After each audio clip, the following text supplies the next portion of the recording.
Good morning class 9th student, welcome to online class. बेटा previous class में हमने आपको mass, momentum, force, Newton's laws of motion के बारे में एक्सप्लेन किया। तो हमने आपको Newton's laws of motion, Newton first law of motion, Newton second law of motion, Newton's third law of motion explain किया था। बट आज हम आपको बताएंगे law of conservation of momentum. Law of conservation of momentum, law of conservation of momentum.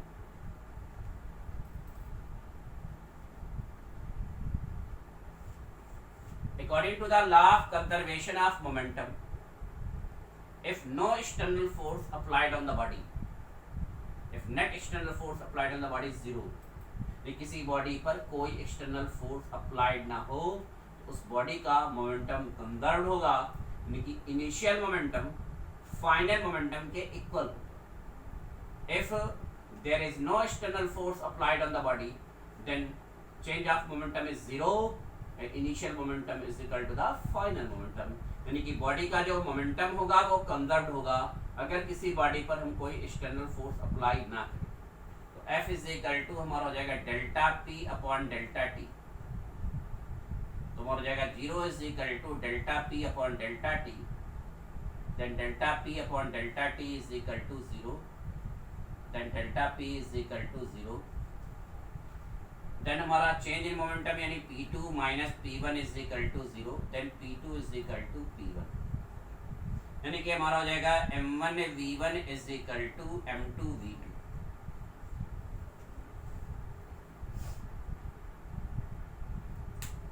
यानी कि अगर किसी बॉडी पर कोई एक्सटर्नल फोर्स अप्लाई ना हो उस बॉडी का मोमेंटम जो होगा वो conserve, delta P by delta T is equal to zero, then delta P is equal to zero, यानी कि P2 minus P1 is equal to zero, then P2 is equal to P1, यानी कि M1 V1 जो होगा हमारा वो M2 V2 के equal होगा। M1 V1 जो होगा हमारा वो M2 V2 के इक्वल होगा, यानी कि इनिशियल मोमेंटम जो होगा वो फाइनल मोमेंटम के इक्वल, इनिशियल मोमेंटम जो होगा हमारा वो फाइनल मोमेंटम के इक्वल होगा। यानी किसी बॉडी पर कोई एक्सटर्नल फोर्स अप्लाई ना करें तो बॉडी का मोमेंटम जो होगा वो कंजर्व हो जाएगा, यानी कि इनिशियल मोमेंटम M1 V1 जो होगा वो फाइनल मोमेंटम M2 V2 के इक्वल होगा। इनिशियल मोमेंटम M1 V1 जो होगा वो फाइनल मोमेंटम M2 V2 के equal. Law of conservation of momentum double body system के लिए भी अप्लाई होता है बेटा। तो डबल बॉडी सिस्टम के लिए अप्लाई करेंगे तो मान लीजिए दो बॉडी है, दो बॉडी एक दूसरे के कांटेक्ट में,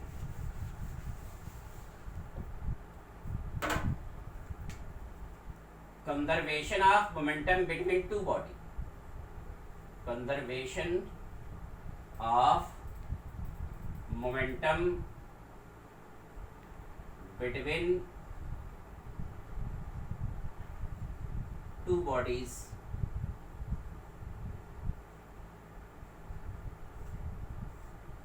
conservation of momentum between two bodies.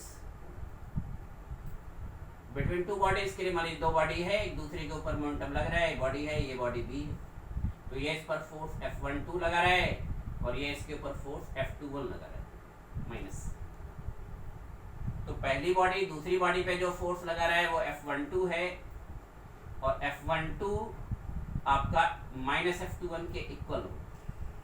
आपको Newton's third law of motion में बताया गया है कि पहली बॉडी दूसरी बॉडी पर जितना फोर्स लगाता है दूसरी बॉडी भी पहली बॉडी पे उतना ही फोर्स लगाता है। Then F21 is equal to F12 is equal to minus F21, तो delta P1 divided delta T is equal to minus delta P2 divided delta T, delta T cut जाएगा।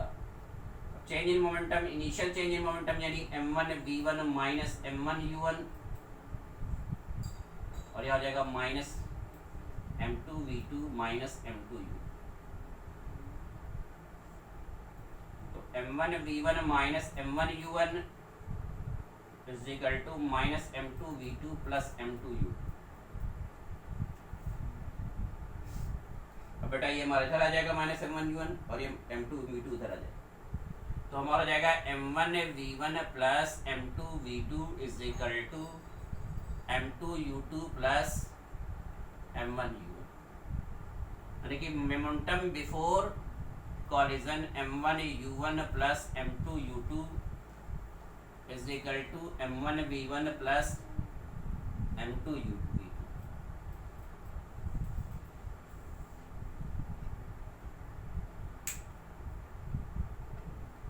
यानी कि जो मोमेंटम होगा बिफोर कॉलिजन, टोटल मोमेंटम पहली body और दूसरी body का मिला के टोटल मोमेंटम बिफोर कॉलिजन। मान लीजिए कॉलिजन के पहले, टच होने से पहले दोनों बॉडी की इनिशियल वेलोसिटी u1 u2 थी। आफ्टर कॉलिजन दोनों बॉडी की फाइनल वेलोसिटी v1 v2 होगी। तो मोमेंटम बिफोर कॉलिजन जो होगा वो मोमेंटम आफ्टर कॉलिजन के equal. Total momentum before collision between two body और total momentum after collision between two body वो हमारा इक्वल होगा m1u1 plus m2u2 is equal to m1v1 plus m2v। तो बेटा ये टॉपिक क्लास वर्क कॉपी पे write कर लेंगे, राइट डाउन कर लेंगे। इसको एक बार आप रिवाइज करेंगे। Law of conservation of momentum for single body, law of conservation of momentum between two bodies, दोनों के लिए दोनों को एक बार रिवाइज कर लेंगे। दोनों पर बेस्ड न्यूमेरिकल क्वेश्चन सॉल्व करेंगे।